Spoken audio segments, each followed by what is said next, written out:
Rule number one, no fraternizing. That was the main rule you had to follow if you wanted to stay employed at Danger Inc. For 4 years, Damon Danger never worried about breaking that rule until the day his new assistant, Quincy Everly, walked in his office. Withstanding Damon's tactics to make her quit, he realizes that neither Quincy nor his intrusive thoughts were going anywhere anytime soon. Hello, my beautiful people, and welcome back to my podcast.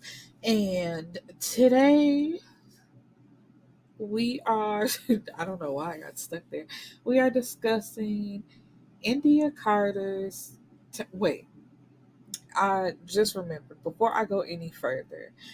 My last episode mentioning her book, I realized that I got her confused with a completely different author, which I haven't reviewed one of her books yet.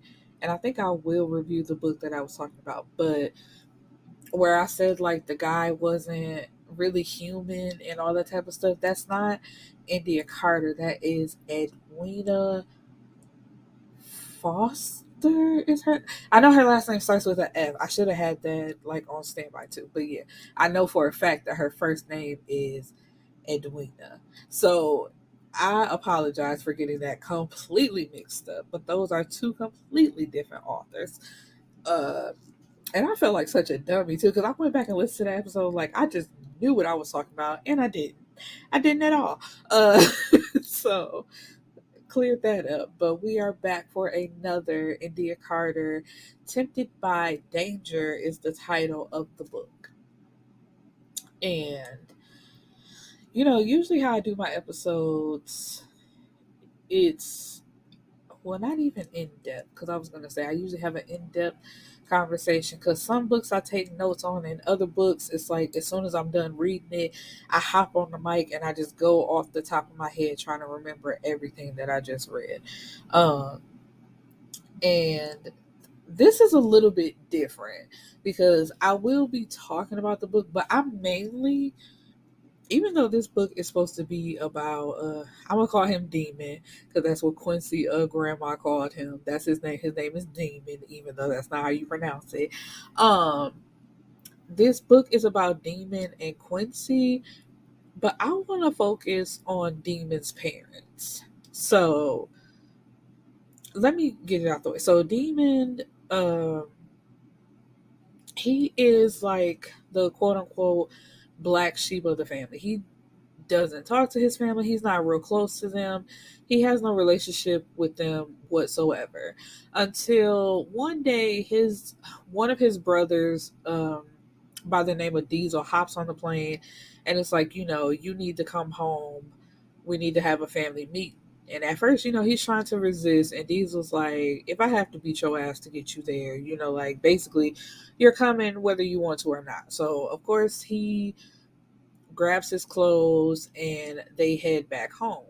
Now, to New York. I think Demon was in LA, if I'm not mistaken. And Diesel came and got him, and they went back to New York. Um, so, Demon, he's very intelligent, very smart. He was running like his own tech company, or he was about to start his own tech company. But going home with Diesel, he finds out that his dad is doing what he always does. He's been cheating on their mother, the kid's mother, all their lives. It's a open known fact. Everybody knows about it.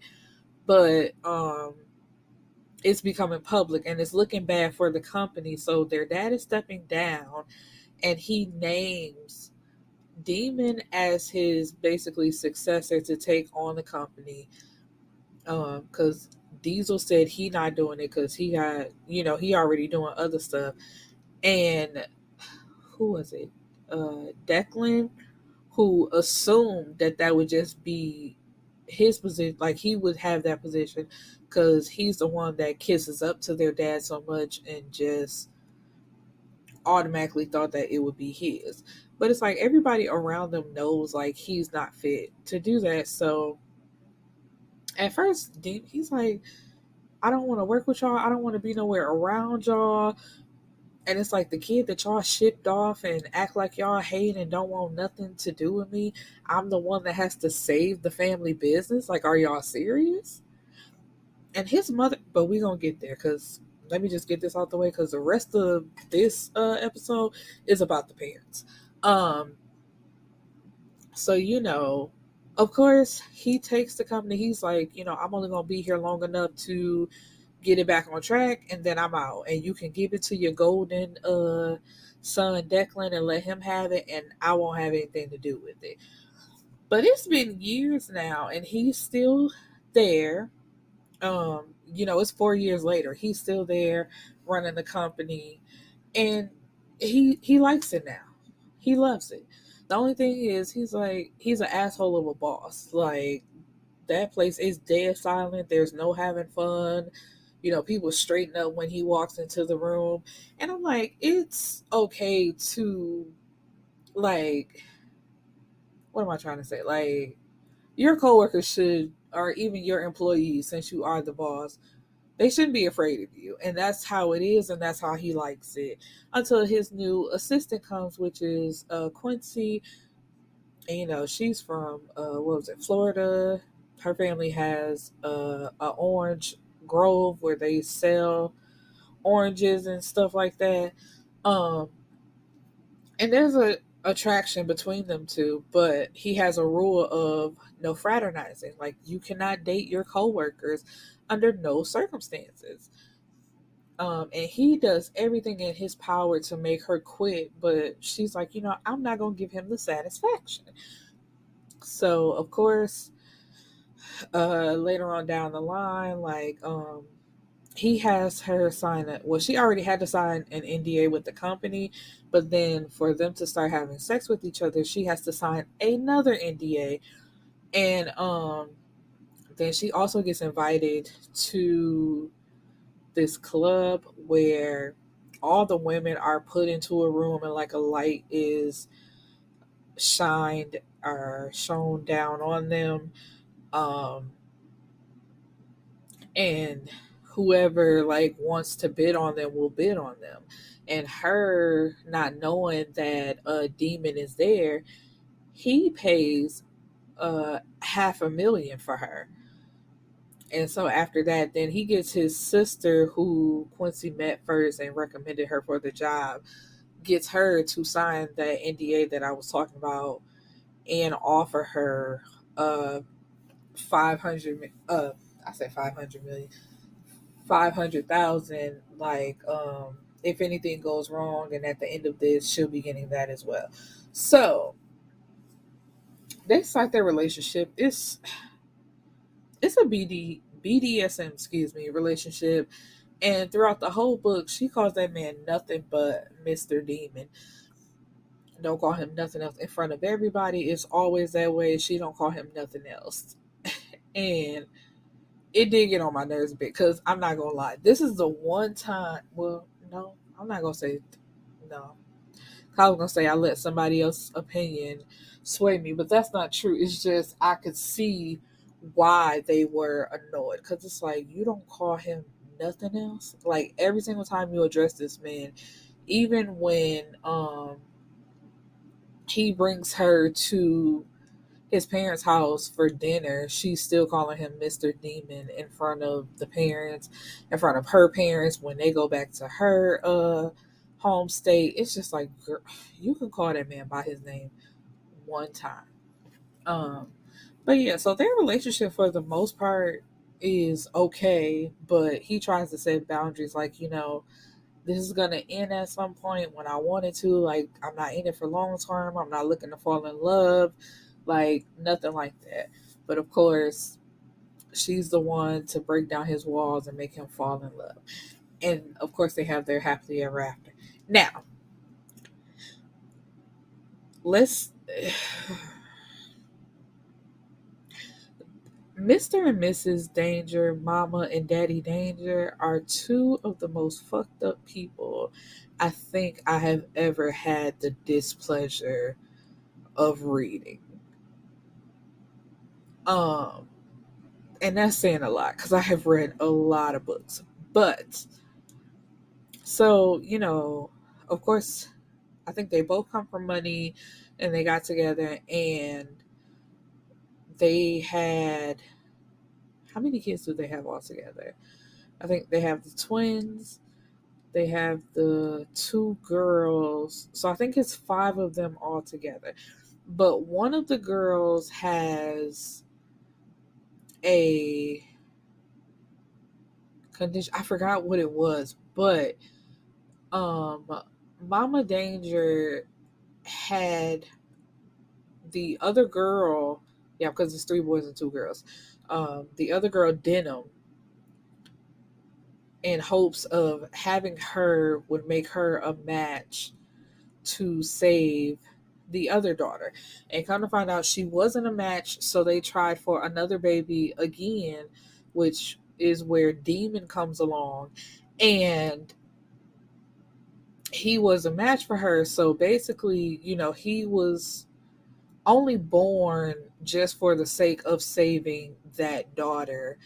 And they never really paid him any attention. So with them not paying him any attention and not really loving him as parents should or would, he begins to act out. Now, in no way am I excusing this behavior, because as a teenager, he got caught having an orgy with like some very important people's daughters, like politicians and stuff like that. So they shipped him off to a boarding school, and basically just like after that they didn't want nothing to do with him, and that's where he became the official black sheep, and just like the family treated him as if he was nothing. And even then, like when he comes back to save the company, still as parents they don't treat him like a son. And even when the dad attempts to, it's only because it's like, so I saved your company, now you want to acknowledge me. And then like when they have the meeting for him to even take over, it's like, oh, now y'all acknowledge my existence. Like I've been on the other side of the world chilling, minding my own business. I don't talk to y'all, I don't see y'all, nothing like that. So no, like I don't want to talk to y'all. I don't want to have nothing to do with y'all whatsoever.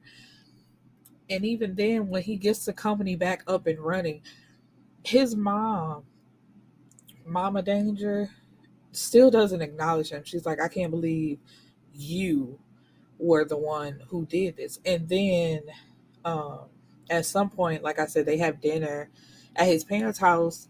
And with Quincy there, like once again, he brings it up like, y'all did this to me, and y'all refuse to acknowledge what y'all did to me, making it seem as if everything y'all did was okay. And he overheard a conversation of Mama Danger saying how she never wanted him, like she wished she never had him, like he's gonna ruin their status as the type of family that they are, like the wealthy family in the neighborhood or whatever. And so even more that damaged their relationship, and all he was looking for was a I'm sorry, like a I love you, like an actual relationship. And they never did that. And the dad was trying to force Sunday dinners, like them all getting together as a family. But Damon was like, no, because we're not a family. Like, y'all trying to put on this front and doing all this fucking faking instead of addressing the real issues, like getting down to the root.